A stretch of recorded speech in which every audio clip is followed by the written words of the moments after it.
ఎప్పుడైనా ఎక్కడైనా మీ చేతిలోనే వార్తా ప్రపంచం.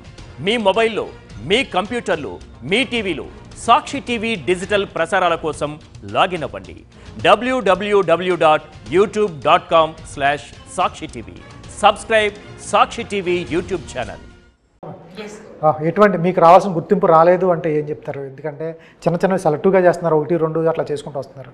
ఇంకా చేయాలి, మిత్రా నుంచి ఇంకా ఆశించాలి క్యారెక్టర్స్ అంటే ఎటువంటి క్యారెక్టర్స్ ఇష్టం? ఇంకా నాకు ఇదే girl next door, happy go lucky characters. And అమ్మాయిలంటే యాజ్ అన్ యాక్టర్ ఎక్స్ప్లోర్ చేయాలి అంటే ఇంకా ఫ్యూచర్లో ఏ క్యారెక్టర్ వచ్చినా ఐఎమ్ రెడీ టు డూ. అప్పుడప్పుడు సెలెక్టివ్గా చేస్తున్నారు రెగ్యులర్గా? లేదు సార్, ఇందాక నేను I'm a very homely person sir. Bigg Boss అయిపోయిన తర్వాత కూడా నేను ఇంటికి వెళ్ళిపోయాను. ఓకే, ఏ పాడ్కాస్ట్లో కూర్చోలేదు. నా దగ్గర ఒకటి వచ్చారు, ఆయనకి ఒకటి ఇంటర్వ్యూ ఇచ్చిన తర్వాత అయిపోయింది నాది. 1-2 ఇంటర్వ్యూ ఇచ్చిన తర్వాత అయిపోయింది. తర్వాత ఒక గ్యాప్. బికాస్ నాకేంటి, చేసామా, ఇంటికి పోయామా, ప్రశాంతంగా ఉన్నామా. నాకు ఈ పెద్ద పెద్ద లైటింగ్లు అవి ఇవి హడావిడి, జనాలు వచ్చేసి మాట్లాడతారు, పొగుడుతారు, ఆంచనలు వేసుకుంటారు, కమెంట్లు వేస్తారు, డిఎంస్ చేస్తారు. టు బి ఆనెస్ట్ అలాంటి మంచి నేను కాదు. నేను టోటల్ రివర్స్. ఇండస్ట్రీలో ఉంటే అటువంటి మనిషి కాదంటే ఎట్లా అంటే ఇది చేయడానికి నాకు హ్యాపీ, ఇదే పని చేయడానికి నాకు హ్యాపీనెస్. నేను నా ఇష్టానికి వచ్చి పని చేసుకుని మళ్ళీ వెళ్ళిపోతాను. నాకు దీంట్లోనే ఉండాలి అంటే పెద్ద ఆసక్తి ఏది లేదు. ఉంటాను, ఉన్నంత వరకు ఉంటాను, తర్వాత వెళ్ళిపోతాను. నేను ఏదో 100 ఏళ్ళ తర్వాత ఓహో దీంట్లో మిత్ర వచ్చింది అన్నట్టు రాయించుకోవడానికి ఏమీ లేదు అక్కడ. నేను చాలా నాకు సామాన్యంగా ఉండే మనిషి లెక్కలోనే తీసుకుంటాను. నాకేమనిపిస్తుంది, మనం ఏదైతే భోజనం చేసుకుంటున్నాం దాంట్లో సంతోషం ఉండాలి, బతుకుతున్న జీవితంలో ప్రశాంతత ఉండాలి. నేను ఇంటికి వెళ్తే నా 10 కుక్కలు 12 కుక్కలు ఉంటాయి, దాంతోపాటు నేను ప్రశాంతంగా హ్యాపీగా పడుకోవాలి. అదే నా జీవితం.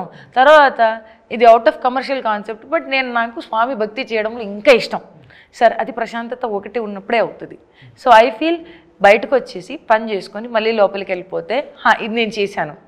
బిగ్ బాస్ కూడా చేశాను, బిజినెస్ కూడా చేశాను, అది కూడా చేశాను. అన్నిటికీ ఫ్లేవర్ నాకు రావాలి, కానీ దేని మీద నేను స్టక్ అయి ఉండాలనుకోవట్లేదు. ఫైనల్గా సినిమా చూడాలి, వర్జిన్ బాయ్స్ 11వ తారీఖు చూడాలి అంటే ఆడియన్స్కి. ఎందుకంటే ఇటువంటి కంటెంట్ నిజంగా ఓటీటీ ప్లాట్ఫామ్స్లో web series, Bollywood web series ఏది ఓపెన్ చేసినా చాలా ఇటువంటి బోల్డ్ పిల్లలతో చూడలేని సీన్లు చాలా దొరుకుతున్నాయి. కాదు ఇవన్నీ కాదు అనుకుని ఈ సినిమాకి టికెట్ పెట్టి డబ్బులు పెట్టి టైం పెట్టి ఐఫోన్ కోసం వచ్చిన డబ్బులు మన మీద పడతాయని వచ్చి ఆశపడి వచ్చిన ఏముంటుంది కంటెంట్? సర్ప్రైజ్ అవుతారా? వాళ్ళు పెట్టే డబ్బులు కానీ తర్వాత వాళ్ళ టైం, వాల్యుబుల్ టైం కానీ వర్కౌట్ అవుతుందా? ఖచ్చితంగా అండి. ఎందుకంటే మనకి ఈ రోజుల్లో కొంచెం సీరియస్ సినిమాలు ఎక్కువైపోయినాయి అనమాట. సీరియస్ సినిమాలు చూసి దాన్ని పజిల్ సాల్వ్ చేయడం కంటే ఎంటర్టైన్ అవుదాం అని చెప్పేసి మనం సినిమాలకి వెళ్తాం. అండ్ ఈ రియలిస్టిక్ కాన్సెప్ట్ కాబట్టి మ్యూజికల్ సినిమా, ఇది థియేట్రికల్ ఎక్స్పీరియన్స్ కోసమే పర్టికులర్గా తీసిన సినిమా అనమాట. సో ఓటీటీలో మనం బ్రేక్లు వేసుకుంటూ చూస్తాం కదా, అలా చూడకూడదు. ఇది ఒక ఫ్లోలో చూస్తే దాన్ని ఎంజాయ్ బాగా చేస్తాం అనమాట. అండ్ రియలిస్టిక్ విషయాలు మాట్లాడుతున్నాం. మీరు అన్నట్టు ఫ్యామిలీతో వెళ్ళి కలిసి చూడొచ్చు. ఏ సర్టిఫికేట్ వచ్చిందంటే ఆబ్వియస్లీ అబౌవ్ 18 కాబట్టి ఫ్యామిలీతో పాటు వెళ్ళొచ్చు, ఇబ్బంది ఏం లేదు. తప్పు టాపిక్లు ఏం మాట్లాడతాడు, ఉన్న టాపిక్లు చాలా రియలిస్టిక్గా చెప్తున్నాం అంతే. సో ఖచ్చితంగా సాటిస్ఫై అవుతారు. మనం ఇప్పుడు థియేటర్ ఎక్స్పీరియన్స్ కాబట్టి నాకు తెలిసి ఓవరాల్ ఎలిమెంట్స్ ఫుల్ఫిల్ అవుతారు.